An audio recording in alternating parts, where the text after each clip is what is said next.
authorized to engage in common carriage to a U.S. carrier. And again, the concern here is that the crew and the aircraft come from an owner. It's going to be the owner that has control, or at the very least there'll be confusion on the part of the crew. Who are they working for? Who should they answer to? So we've prohibited this in 11953B.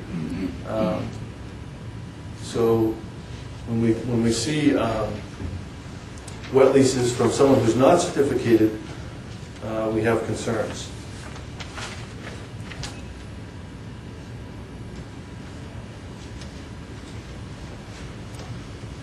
We also see wet leases in 13525D, where it says, a certificate holder may operate in common carriage a civil aircraft which is leased or chartered to it without crew.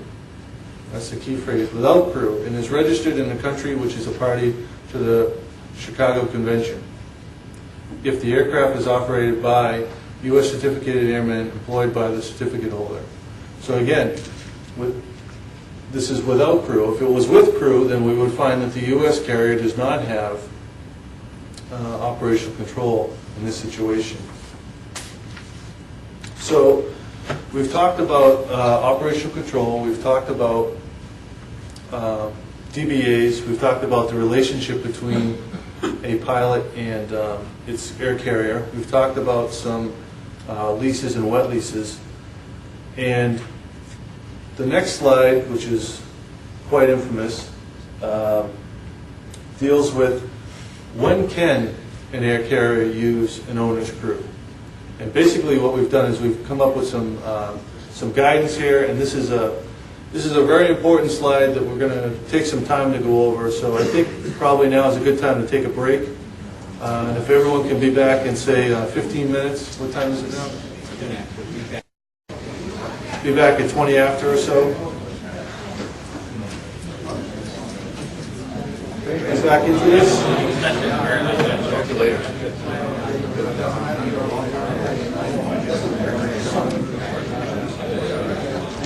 Okay.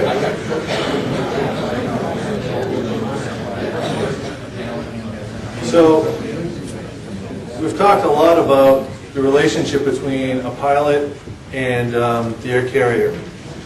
And we've talked about how we don't want to see independent contractors. We've talked about how there are illegal wet leases. So the question comes up, how can an operator use an owner's pilots? Is it possible? And the answer is yes. And what we've done here is we've created this slide after a lot of debate within the FAA. And we've come up with a way that an operator can use an owner's pilots. And the key to this whole slide is really, when we talked about wet leases before, we talked about an aircraft, an owner that provides an aircraft and provides the flight crew, or at least one crew member. Here what we try and do is we try and distinguish between providing a crew and offering a crew. So what we've done here is, if you look at numbers 2, 3, 4, and 6 are really required. If you're going to use, if an operator is going to use the owner's pilots, then we really think that the operator should be following 2, 3, 4, and 6. Now, so we'll go over this slide in detail, because this is a way for an operator to show the FAA that yes, they are using owner's crew, but they still have operational control. So this is a way for an operator to make out that case. The first two bullets are pretty straightforward. The air carrier must maintain operational control. Safety is paramount of 135 flights. The air carrier must not wet lease an aircraft from a non-certificate holder.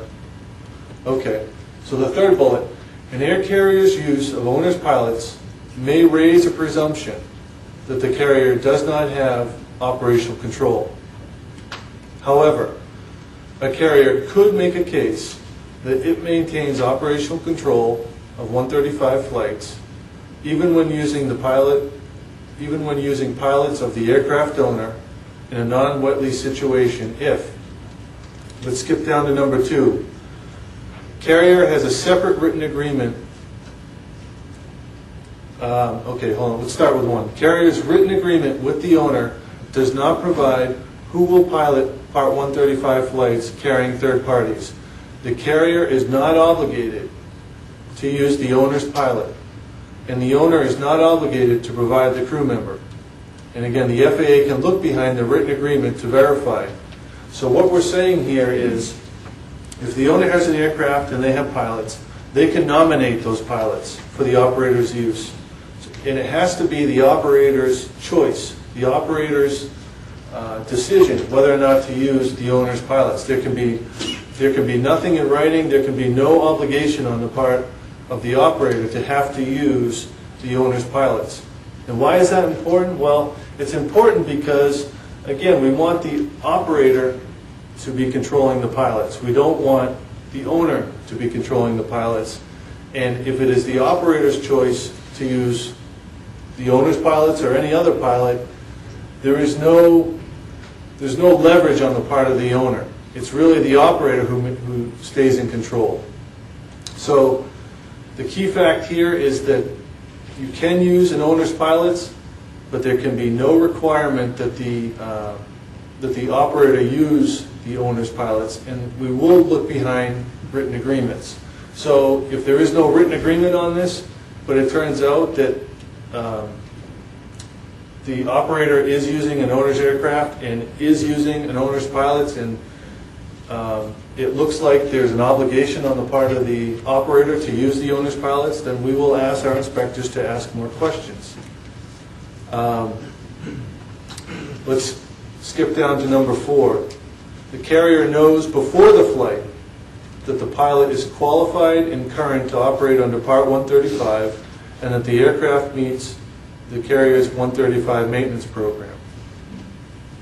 That, at a minimum, the carrier should fulfill number 4. They should know that the pilot is qualified. They should have a relationship with the pilots. Number 5, the carrier authorizes ahead of time the specific 135 flight.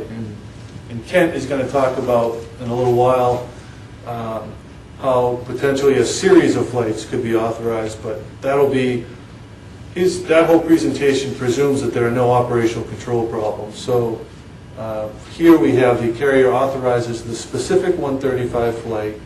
The carrier has the capability and the power to initiate, delay, cancel, or redirect the flight or modify the flight plan prior to takeoff. Number 6, the aircraft owner's insurance or financing documents contain no prohibitions on the use of the aircraft in air carrier operations. Now this 98% of what I've talked about today is nothing new. It's just restating what's in the rules. Number 6 is new. This is a new obligation that we are going to impose on operators, and you will see it specifically in the op specs. And we give 3 examples of how an operator can comply with this number 6 provision. And basically what this is, it's a due diligence provision. We are going to require that an operator know that there are no prohibitions in the owner's agreements prohibiting the aircraft from being operated in air carrier operations.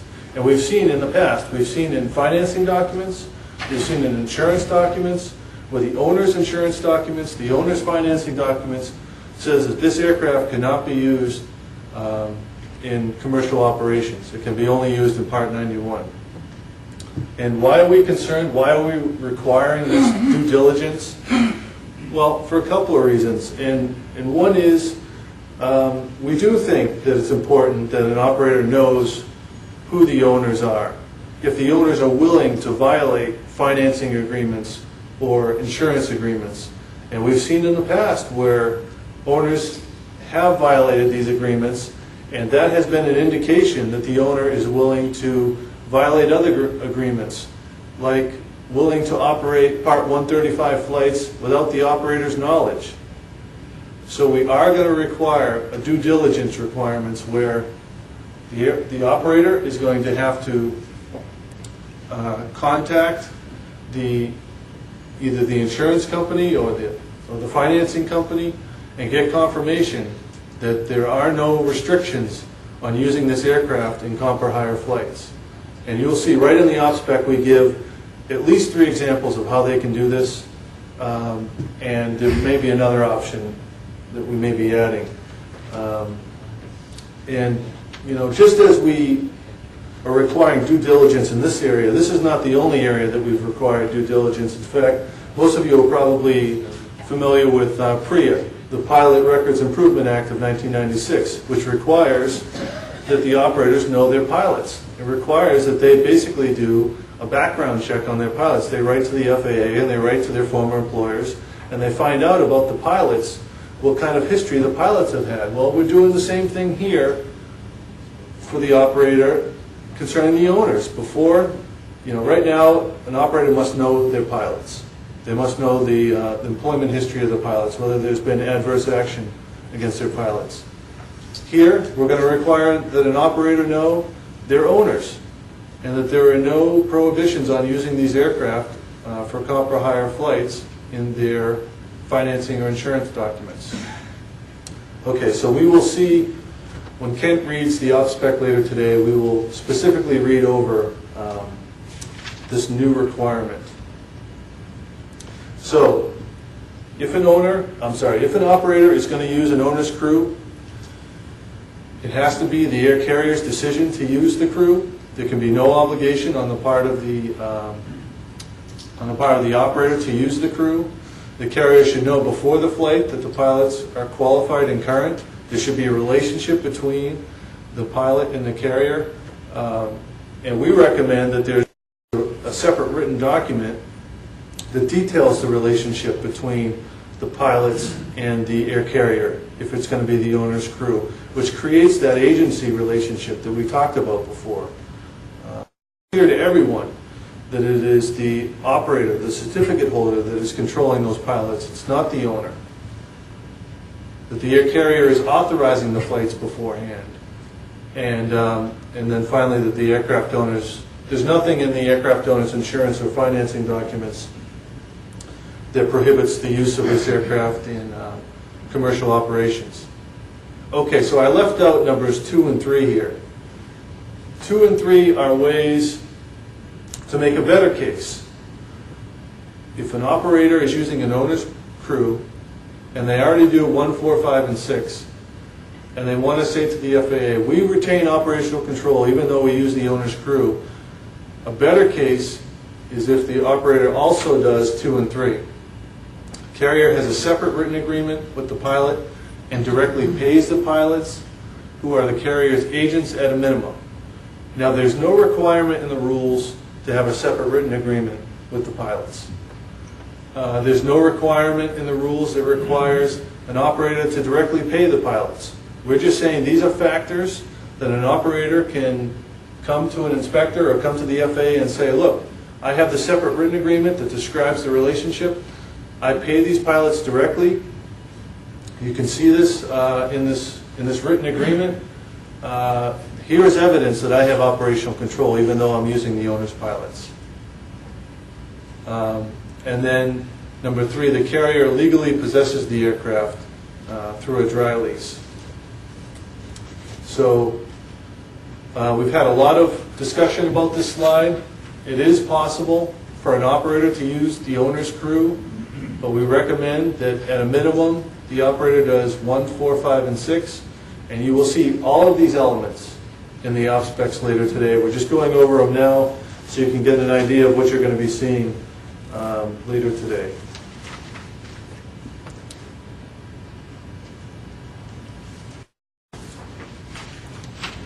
Okay, another factor that we're going to ask inspectors to look at, and we've already talked about this today, but I'm going to touch on it some more, is who has possession or custody of an aircraft. Okay? If there's a lease and the operator has a superior possessory interest in that aircraft, In other words, the owner cannot just come in and take that aircraft away. It's clear that the operator has control of that aircraft. That's a lease, and that is a good practice. If it's clear that the operator has custody of an aircraft through a lease, that is a good way for an operator to show that they have, it's one factor to show that an operator has operational control. Now, as I said before, there are many other ways that a operator may have custody of an aircraft. You see them as management agreements or other documents where the aircraft may flip back and forth between the owner and the operator. And the FAA has concerns if it's not clear, both in the document and in practice, who actually has custody of an aircraft. Because after all, if it's a Part 135 flight, at a minimum, an operator should have custody of an aircraft. They should know who the pilots are. So if an operator doesn't even have custody of an aircraft, or it's not clear who has custody of an aircraft, then we're going to ask our inspectors to ask more questions. If it's a lease, the operator always has possession of an aircraft for a specified period of time. If it's some other written arrangement and the language in there is unclear who has custody of an aircraft, we're going to ask inspectors to ask more questions. When is it that the operator has possession? When is it that somebody else has possession of the aircraft? And this comes up a lot in the case of when an owner is on the aircraft and the operator is, the certificate holder is operating the aircraft. Who has operational control of that aircraft? Who is responsible for the safe operation of those flights? Is it being operated under Part 91 or 135? So particularly, I would say, if an operator is going to be flying around the owner, it's a very good practice to write down and to make clear when is it a 91 flight, when is it a 135 flight, when is the owner in operational control, when is the air carrier in operational control, because custody is an important question to ask. Alan's going to go over some cases later on where the operator did not even have custody of the aircraft. How can they be operating a Part 135 flight if they don't even have custody of an aircraft? They don't have an aircraft in their possession. If somebody else possesses it, how can you possibly maintain operational control?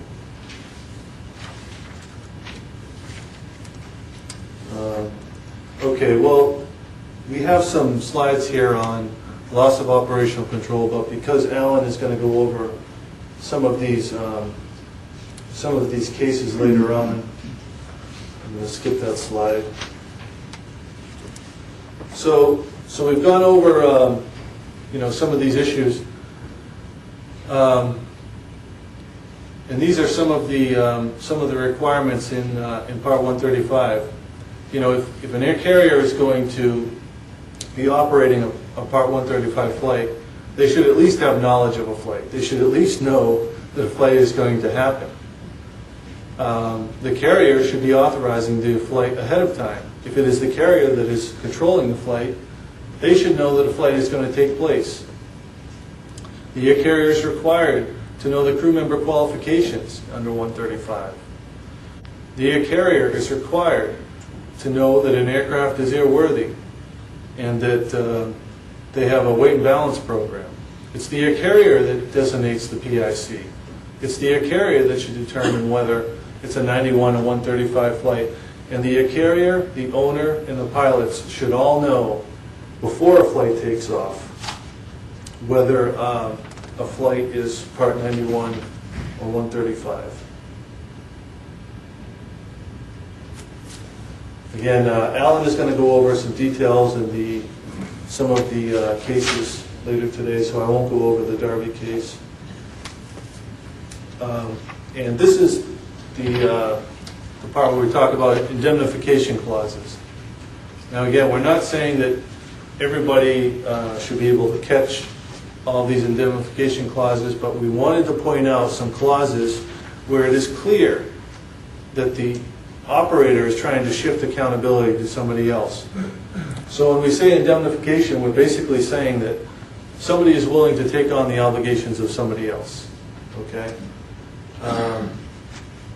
If you look in the second bullet here, and these are directly from contracts or other management agreements that we've reviewed, lessor, the owner, shall exercise all due care in the provision of all common carriage operations utilizing the aircraft on behalf of the lessees. It says the owner shall exercise all due care, not the operator. This in plain language says that the owner is operating comp or hire flights without a certificate. So if you see something like this, or we just want everybody to see these types of clauses that we've seen in the past, where it's clear that the owner has operational control and not somebody else. The last bullet. The aircraft owner agrees to indemnify and hold harmless the carrier from and against any and all claims for bodily injury, including death of a flight crew member. Again, the owner will take on the responsibilities of an air carrier. Why would an owner be willing to indemnify the air carrier for a Part 135 flight if the air carrier is actually operating the flight? This makes us think that maybe it's the owner. Maybe it's the owner that's operating the 135 flight. It's not the air carrier. It's just a huge amount of responsibility to take on, to indemnify someone for a Part 135 flight if you're an owner. Here we have an example of a wet lease. And K up here stands for contract. Sorry about that. But these are additional phrases we've seen in contracts. The lessor shall supply a qualified flight crew for all flights. That's a wet lease. There's no question there that is an illegal wet lease. If the lessor is somebody who does not have a certificate. Okay. Here's another example of something that we've seen. Lessor's crew, so the owner's crew, will fly the aircraft for all flights. But the lessee, the operator, may elect to have a crew member on board to monitor the operation of the aircraft and certify that the flight is being conducted in accordance with Part 135. So here, if the certificate holder wants, they can have somebody on to make sure that the owner's pilots are flying the airplane in accordance with Part 135. So these are some examples of some of the phrases we've seen. You have this whole presentation, hopefully in printed form, so you can look at these phrases additionally. And that concludes my presentation. And if anyone has any questions, you can feel free. I think we have a mic around here somewhere.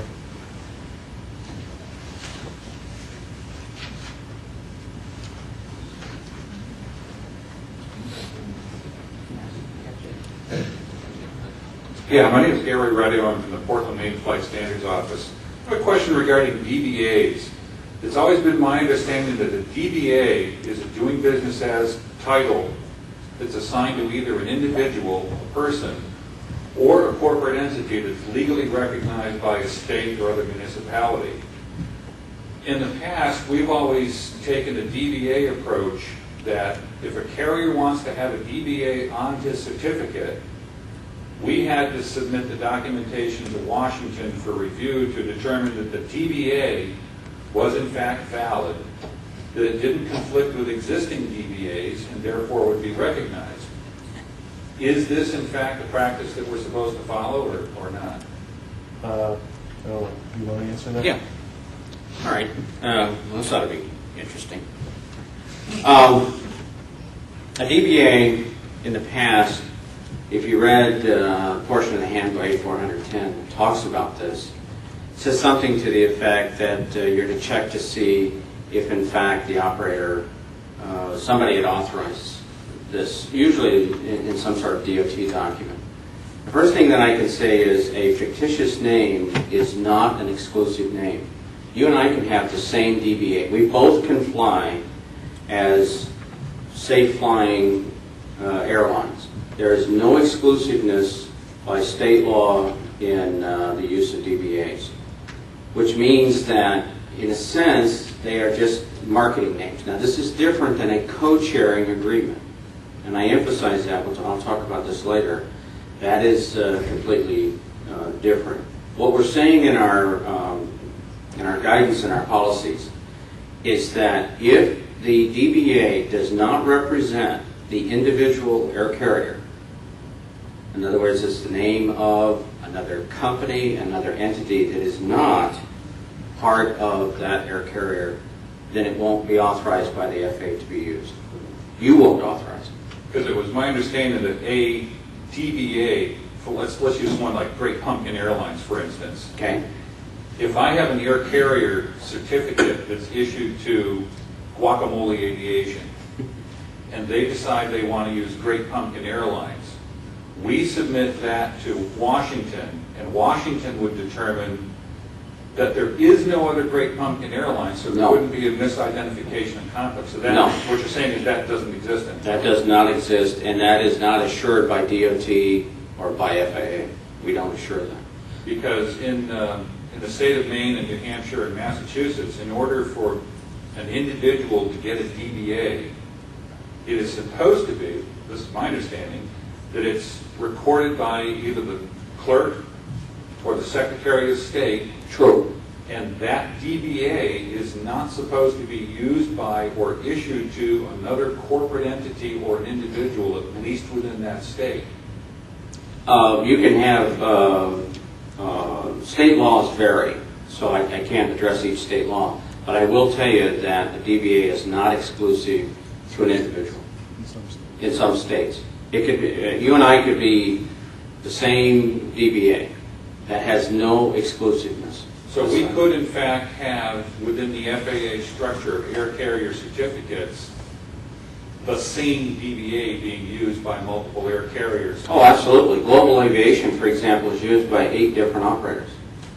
That should lead to some pretty good confusion. Yeah.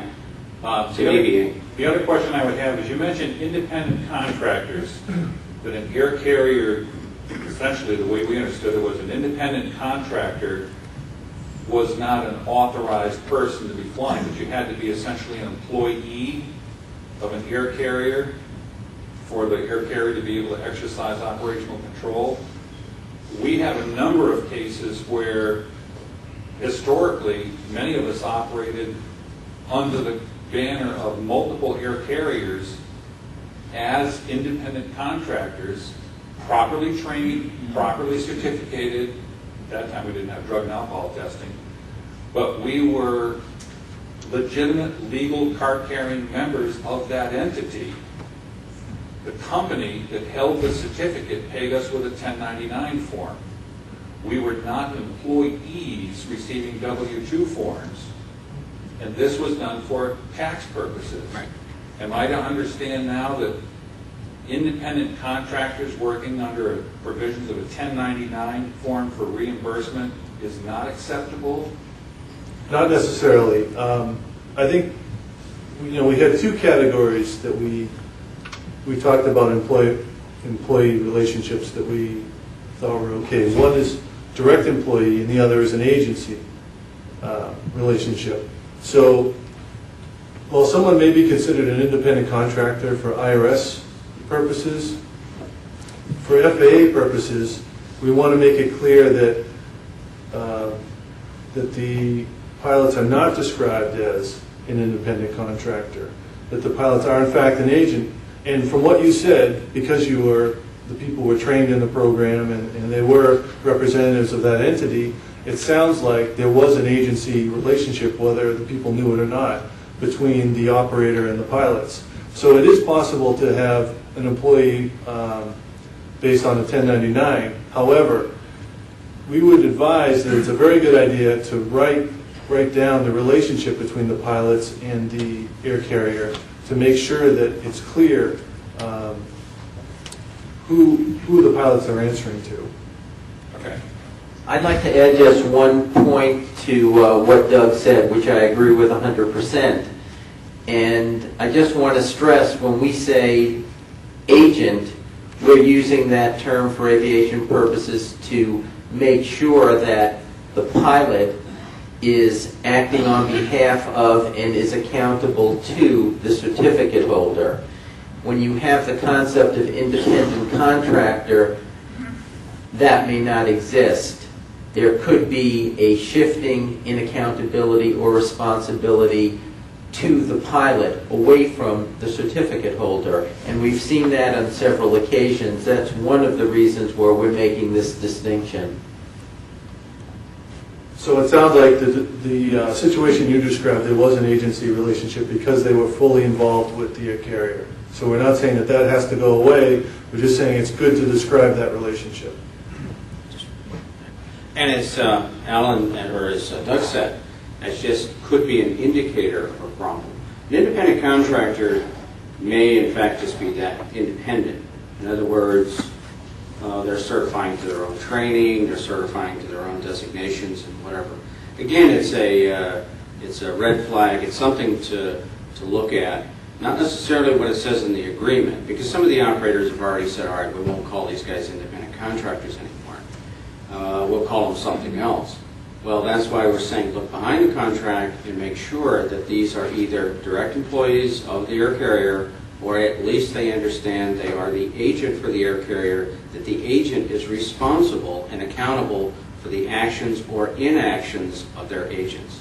And that's further verified by them having the appropriate 8410-3 forms and training records and so forth. Exactly. I mean, okay. It's the examples that they use to show that in fact they have been trained. This is an area where 142, where when I look through your op specs, and you all know that the headquarter weenies can look through all these op specs, that as I look through your op specs, I see 10 or 15 142 training centers as authorized training programs.